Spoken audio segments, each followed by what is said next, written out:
Bienvenue dans cette nouvelle édition du Non-Stop Info. Voici les titres de l'actualité. Les Congolais sont attendus aux urnes le 16 juillet pour les élections législatives. Face au PCT au pouvoir et ses alliés, la candidature de Jean-Bonnard Moussodia qui se présente dans la capitale Brazzaville. La Banque africaine de développement renforce son investissement dans les projets de connectivité au Maroc, notamment dans les transports ferroviaires, aériens et routiers. Et puis au Kenya, la grève des infirmiers dans les établissements hospitaliers publics est entrée dans sa 5e semaine. Ces derniers réclament la mise en œuvre d'une convention collective prévoyant une augmentation des salaires. Mais tout d'abord, la colère des magistrats à Madagascar. Les magistrats sont à nouveau en grève depuis ce mardi 11 juillet.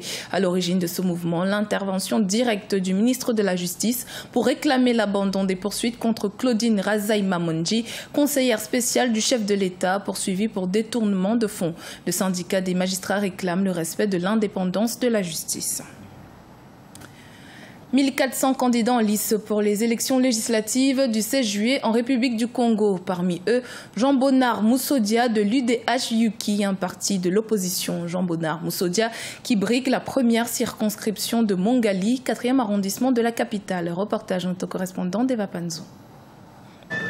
Après son échec lors du précédent scrutin en 2012, le candidat indépendant de l'opposition, Jean-Bonnard Moussodia, a sollicité la confiance des habitants de la première circonscription de Mongali, dans le 4e arrondissement de Brazzaville, afin d'obtenir son ticket pour l'Assemblée nationale. Mais nous allons gagner au premier tour. La dernière fois, il y a eu des manquements dans l'organisation. Et je pense que cette fois-ci, nous allons corriger tout ça pour que la victoire au premier tour soit sûre et certaine. Si je suis revenu candidat, c'est parce que des délégations se sont déplacées pour venir me demander à ce que je sois candidat, que je revienne dans cette circonscription. Et je ne vais pas trahir cette confiance-là.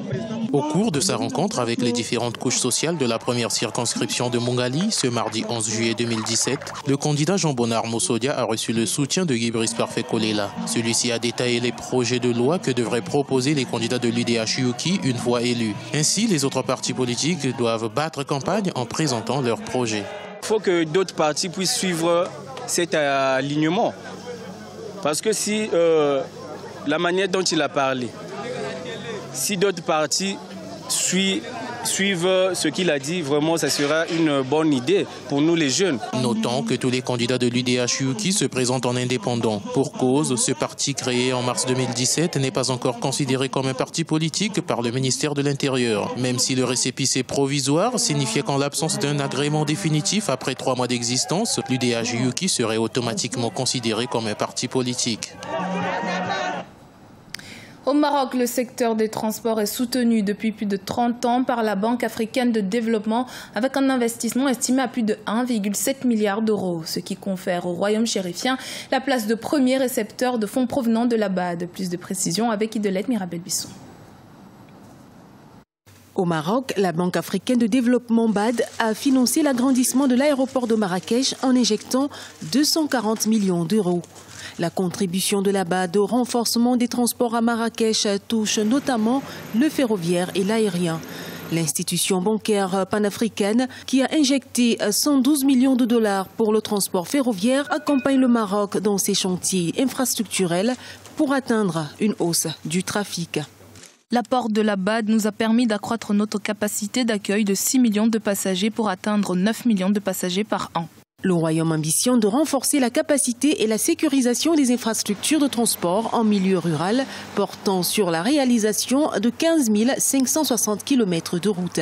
Pour ce qui est du renforcement des capacités ferroviaires sur l'axe Casablanca-Marrakech, plus de 10 000 mètres carrés de gares ont été construites, 141 km de voies ferrées équipées et 5 000 mètres carrés d'ateliers de préparation du matériel roulant construits. La mise à niveau des équipements de sécurité au sol a par ailleurs permis de réduire le temps d'embarquement des passagers entre 10 et 30 minutes, avec pour objectif de le maintenir à 20 minutes. La Banque africaine de développement a mobilisé plus de 1,7 milliard d'euros depuis 1987 pour le financement de 15 opérations d'infrastructures de transport au Maroc à travers le programme de réforme institutionnelle, d'amélioration des services et de modernisation des infrastructures de transport. L'objectif étant de promouvoir la compétitivité logistique du Royaume pour en faire un hub régional en matière de transport. Selon les dernières estimations, le Mali devrait connaître une croissance de 5,3% en 2017 et 5% en 2018. Seulement, les incertitudes liées à la situation sécuritaire pourraient mettre à mal ces prévisions. Birama Saonera. L'économie malienne devrait connaître une croissance de 5,3% en 2017 et 5% en 2018, selon le FMI, Fonds monétaire international. Ces performances seront portées par les résultats qu'enregistrera le secteur agricole et par les dépenses publiques. Cependant, les incertitudes liées à la situation sécuritaire du pays pourraient mettre à mal ces prévisions de croissance. La loi de finances 2017 tient compte de cet objectif tout en satisfaisant aussi les besoins urgents sur le plan des dépenses liés à l'accord de paix et à la sécurité. La loi de finances 2018 visera à maintenir les dépenses dans les limites des ressources budgétaires tout en protégeant les dépenses sociales et en stimulant l'investissement public à moyen terme. Le taux d'inflation, quant à lui, devrait atteindre 1% en fin 2017 et 1,4% en 2018. Selon l'institution monétaire internationale, les autorités maliennes ont réaffirmé leur engagement à réduire le déficit fiscal à 3% du produit intérieur brut du pays d'ici 2019, en accord avec la norme établie par l'UEMOA, Union économique et monétaire ouest-africaine, en la matière. Le déficit budgétaire malien dans lequel nous sommes aujourd'hui, c'est un déficit qui tend à respecter les 3%. Mais en réalité, dans les faits, le Fonds monétaire l'a dit dans son rapport que c'est un déficit qui est très fragile. Parce que la question sécuritaire peut à tout moment submerger notamment ce rapport du FOS, dans le cadre du respect des convergences imposées par l'UEMOA en matière de gestion budgétaire. Donc, il est évident que le Mali, en 2018, va connaître vraiment des soubresauts au niveau notamment des indicateurs économiques réels, avec la question des élections en 2018. Au vu de ces bonnes performances, le FMI a décidé de décaisser près de 25 milliards de francs CFA en faveur du Mali. Et c'est dans le cadre de l'accord au titre de la facilité élargie des crédits signée avec le pays en 2013. Des milliers de médecins et personnels paramédicaux sont en grève depuis plus d'un mois au Kenya. Tous réclament une augmentation salariale. Ils exigent aujourd'hui l'application de l'accord conclu avec le gouvernement en mars et qui mettait fin à plus de 3 mois de grève. Birama Saonera. Au Kenya, la grève des infirmiers est entrée dans sa 5e semaine. Cette situation affecte les services médicaux dans de nombreuses régions du pays. Les 26 000 membres du syndicat national des infirmières et des infirmiers du Kenya demandent une augmentation des salaires. Ils exigent la signature et la mise en application d'un contrat tripartite entre le syndicat, le gouvernement national et les gouvernements des comtés.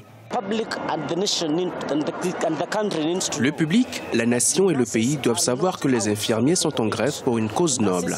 Les infirmiers ont négocié un accord collectif. Si l'emprisonnement des responsables peut permettre de respecter les infirmiers de ce pays, alors ils sont prêts à aller en prison. Les fonctionnaires sont prêts à mourir pour ce qu'ils ont négocié et qui accordera du respect aux infirmiers kenyans. Nous sommes même tous prêts à mourir ou à aller en prison pour que l'accord de la Convention collective des infirmières soit signé.